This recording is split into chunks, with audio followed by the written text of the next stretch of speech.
I think as an organisation, People with Disabilities WA needs to make sure that everything we do is informed by the voices of people with disabilities.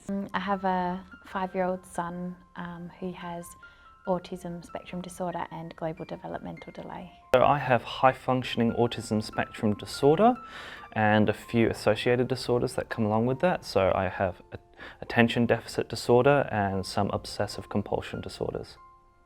And I became a paraplegic because of the spinal pressure, which I had multiple trauma from my accident. So I was in ICU for 8 weeks. I've pretty much been vision impaired since birth, and it's stayed pretty static until the last couple of years, which has got a little bit worse. I've got an intellectual disability, and my disability is classed as a physical disability. I've got 3 family members with disabilities. 2 are my sons. I've got an eldest son called Ken, he's 50. He has a disability that needs 24/7 care. And in this particular case, we've used a co-design approach. So the legislation actually has some fantastic principles that the NDIS needs to be framed around that really do talk about person-centred and individualised and taking into account people's situations and families and carers. But then in reality, we're not seeing that actually happen in the way that the NDIS is being implemented.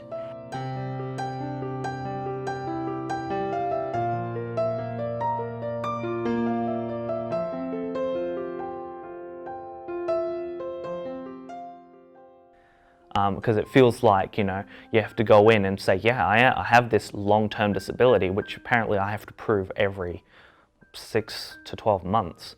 Once you're out of that early childhood system, the planners might not even have a background in disability, and you don't get the same one. And the LAC who did our plans, she was pretty good with Kyle's plan and sort of understood the intellectual disability. She'd never done an amputee before. She had no idea. I've had 2 plans and I've had 3 LACs.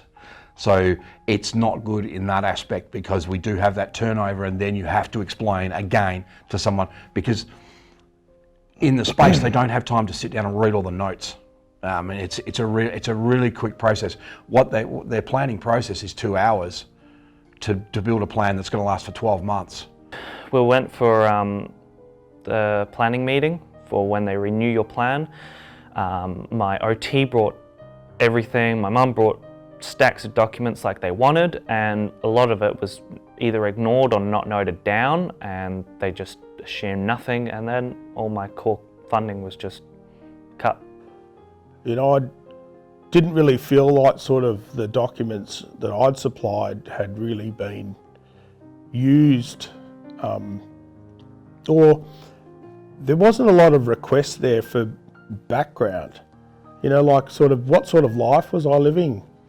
Saying no to something has an impact that they never see, because it's not part of their job to see that, but it's what we live every day. It's very, very debilitating to have to repeat yourself, you know, over and over and over.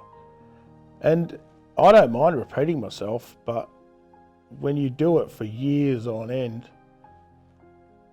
it just doesn't make you feel good about yourself, especially when you're growing and you're developing and you're learning to live with it. You know, you just want to be heard.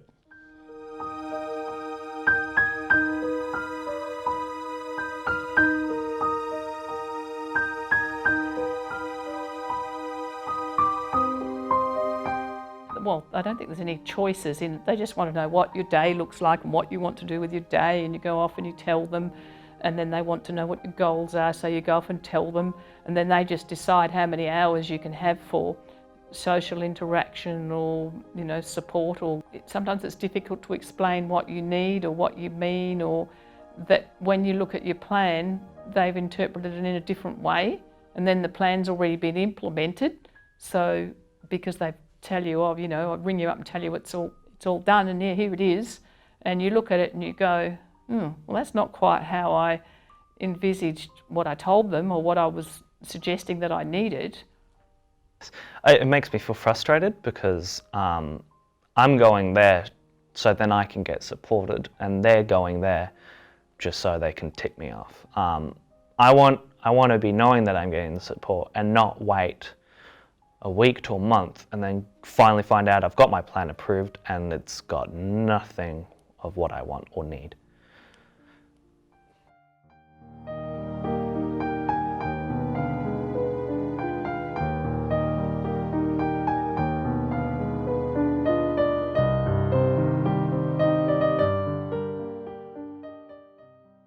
I especially think for people where English might be a second language, or that are just under a lot of stress, which often carers of people with disabilities are, to try and then navigate through a system where, you know, the language has all changed from the state system and it's a lot less relational.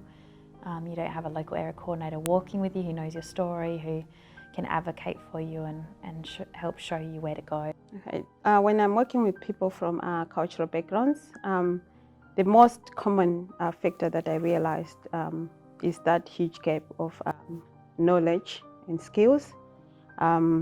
It's lacking, and language as well is a very huge barrier, language and literacy. There's a lot of challenges, lots of challenges for them to understand the NDIS, to navigate the system. Okay, the NDIS system is not an easy system to navigate. I'm very fortunate that I come from a business background. I was 38 when I had my injury, and I'm a fast learner, and because of all the research I had to do within my job. So it was like learning a new language. But I can't get a phone number from someone to talk to pick up the phone and go, I'm having issues with this. I've got to ring a call centre, then I've got to wait, and then I've got to wait and wait and wait. And they say, you know, we'll get back to you within 21 days. In some cases, people will be dead in 21 days.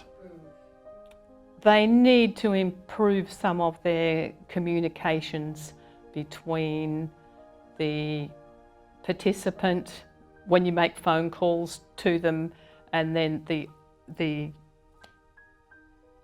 call centre are pretty good, but the information doesn't always tend to get through to the right people and you've got to call back.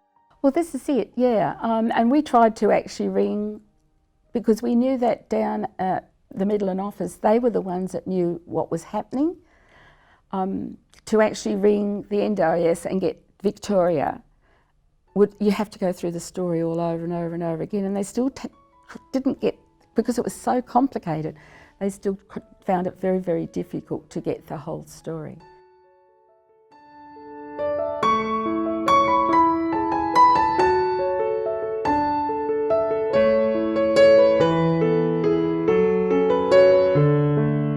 I think it will be very, very helpful if NDIS puts in support coordination for most of the plans of people from CALD backgrounds, because then they'll have someone who walks side by side with them to help them to implement their plans. And I've realized that as well, probably they will need a bit more hours in support coordination as well, especially for those people who use interpretation services. I think travel needs to be extended and made more available for those who are in remote areas, because that's an enormous amount of our expenses. I feel like we had a better system before in terms of that relational aspect and actually looking at the whole person holistically and their carers and environment. And the other parts that we're asking for are really about changes to the system, particularly around planning. And so how we're embedded into, not just at an advisory level or even in the design, but who is it that are the planners, who's training the planners. It all comes back to the people with lived experience being the drivers of what the system looks like. And those are the sorts of things that all of our recommendations really are tailored and aimed at. That is the key focus.